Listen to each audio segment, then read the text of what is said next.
ሰላም ጤና ይስጥልን አድማጭ ተመልካቾቻችን፣ ከኢትዮጵያ ዜና አገልግሎት የዕለቱን አበይት ዜናዎች ይዘን ቀርበናል። አርዕስቶቹን በማስቀደም እንጀምራለን። ከንቲባ አዳነች አቤቤ ለቤኒን ልዑክ ቡድን የመዲናዋን የስማርት ከተማ ልምድ አካፈሉ። ብልጽግና ፓርቲ በሰባተኛው ጠቅላላ ምርጫ ያገኘውን የህዝብ ውክልና ወደ ተጨባጭ ማህበራዊ፣ ኢኮኖሚያዊና ሌሎች ስኬቶች ለመቀየር በሙሉ አቅሙ እንደሚሰራ የፓርቲው የህዝብና ዓለም አቀፍ ግንኙነት ዘርፍ ኃላፊ ዶክተር ቢቂላ ሁሪሳ ገለጹ። የኢትዮጵያ ኤሌክትሪክ አገልግሎት በበጀት ዓመቱ 118.9 ቢሊዮን ብር ከኤሌክትሪክ ኃይል ሽያጭ መሰብሰቡን አስታወቀ። የሳይበር ደህንነት አዋጅ ለኢትዮጵያ ብሔራዊ ጥቅም መከበር ጉልህ ሚና እንደሚኖረው የኢንፎርሜሽን መረብ ደህንነት አስተዳደር ዋና ዳይሬክተር ትዕግስት ሐሚድ ገለጹ። ኢትዮጵያ በጠቅላይ ሚኒስትር ዶክተር አብይ አህመድ መሪነት የመጪው ዘመን የአፍሪካ ኃያል ሀገር ወደ መሆን እየተሸጋገረች ነው ሲል ታዋቂው የህንድ ሚዲያ ፈርስት ፖስት ዘገበ። የሚሉት የዕለቱ አበይት ዜናዎቻችን ናቸው። ዜናዎቹን በዝርዝር እንመለከታለን። ከዜናዎቹ ጋር ቃላብ ጸጌ ነኝ። አብራችሁን ቆዩ።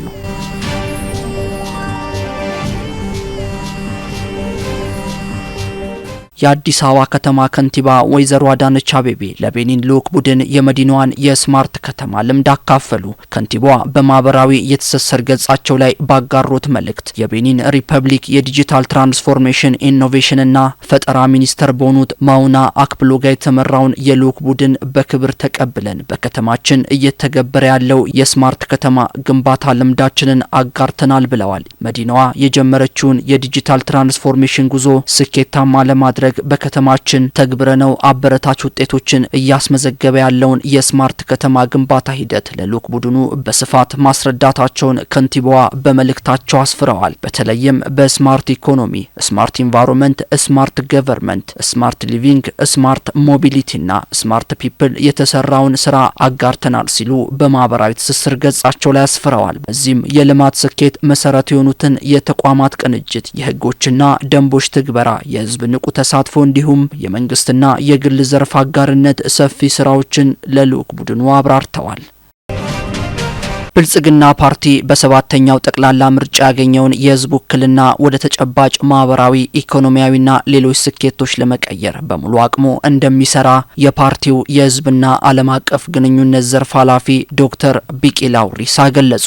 ብልጽግና ፓርቲ ሰባተኛውን ጠቅላላ ምርጫ በማስመልከት ተቀማጭነታቸውን አዲስ አበባ ላደረጉ ዓለም አቀፍ ማህበረሰብ ማብራሪያ ሰጥቷል። በዚህ ወቅት የብልጽግና ፓርቲ የህዝብና ዓለም አቀፍ ግንኙነት ዘርፍ ኃላፊ ዶክተር ቢቂላ ሁሪሳ እንደገለጹት ጠንካራ ሀገር ለመገንባትና ዜጎችን ከድህነት ለማውጣት ዋናው መነሻ በራዕይ፣ በአመራር፣ በሰው ኃይል፣ በአደረጃጀትና በቁሳቁስ የበቃና ውጤታማ ፓርቲ መገንባት ነው ብለዋል። ባለፉት 3 እና 4 ዓመታት በተተገበሩ የግብርና ማሻሻያዎች ኢትዮጵያ የምግብ ሉዓላዊነቷን የማረጋገጥ ጉዞ መጀመሯን ጠቁመው በአሁኑ ወቅት በአፍሪካ ውስጥ ትልቁ የስንዴ አምራች ሀገር መሆኗን ተናግረዋል። በአረንጓዴ አሻራ ባለፉት ዓመታት ከ48 ቢሊዮን በላይ ችግኞችን በመትከል አካባቢን የመንከባከብና የአየር ንብረት ለውጥን የመቋቋም አቅም መገንባቷን ጠቅሰዋል። በከተሞች ልማትና ገጽታ ግንባታ አዲስ አበባን ጨምሮ በበርካታ የሀገሪቱ ከተሞች ዘመናዊና አጠቃላይ የከተማ ደረጃን የሚያሻሽሉ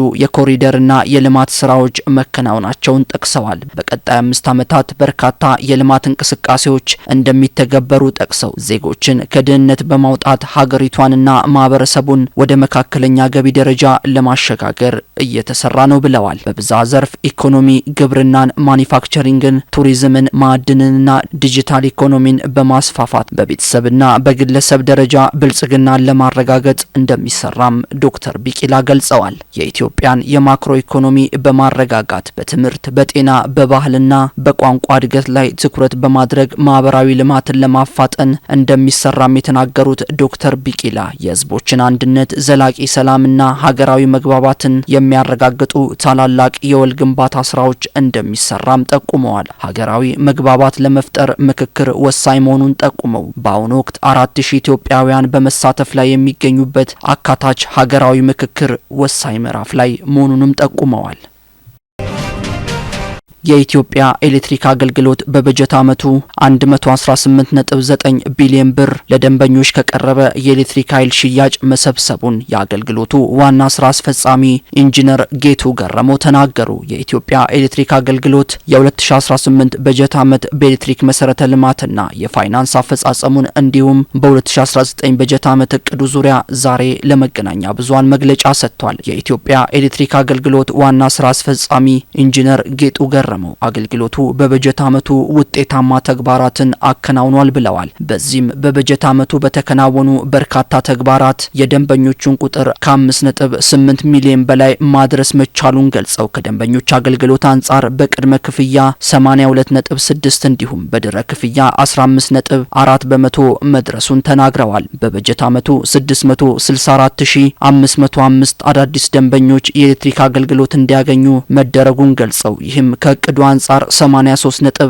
በመቶ መከናወኑን ተናግረዋል። አገልግሎቱ በበጀት ዓመቱ 118.9 ቢሊዮን ብር ለደንበኞች ከቀረበ የኤሌክትሪክ ኃይል ሽያጭ መሰብሰቡን ያነሱት ዋና ስራ አስፈጻሚው በኤሌክትሪክ ኃይል ማሰራጫ መስመር መሰረተ ልማት ዝርጋታና ጥገና ላይም ሰፊ ስራ መሰራቱን ገልጸዋል። በዚህም ያረጁ የማሰራጫ መስመሮችን ከመጠገን አንጻርም በበጀት ዓመቱ 4892 ኪሎ ሜትር የኤሌክትሪክ መስመሮች ላይ የጥገና ስራ ተሰርቷልም ብለዋል።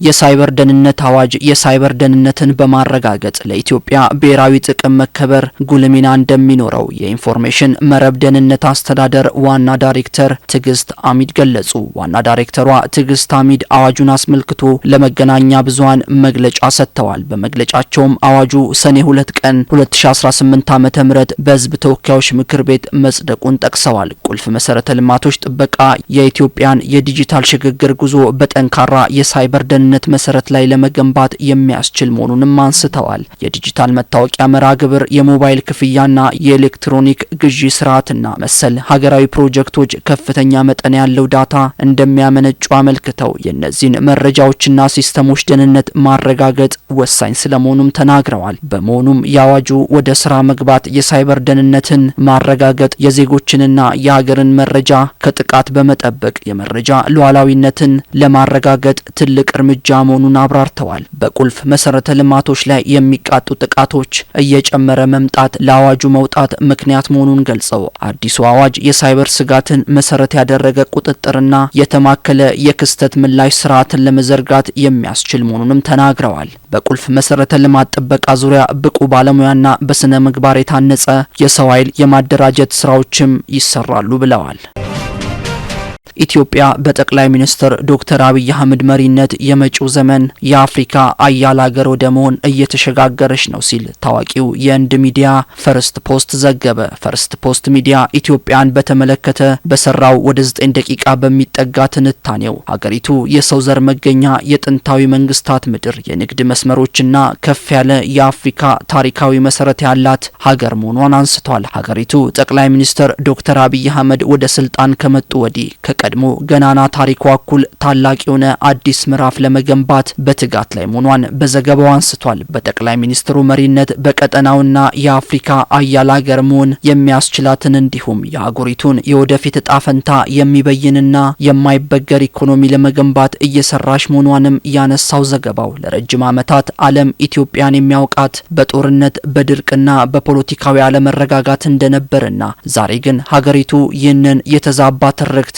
በኢነርጂ መሰረተ ልማት፣ በአቪዬሽን፣ በማዕድንና በዲጂታል ኢኮኖሚ አስደማሚ ለውጦች ለመቀየር እየሰራች ነው ሲል በዘገባው አመላክቷል። ዜናው አበቃ። ሰላም ቆዩን።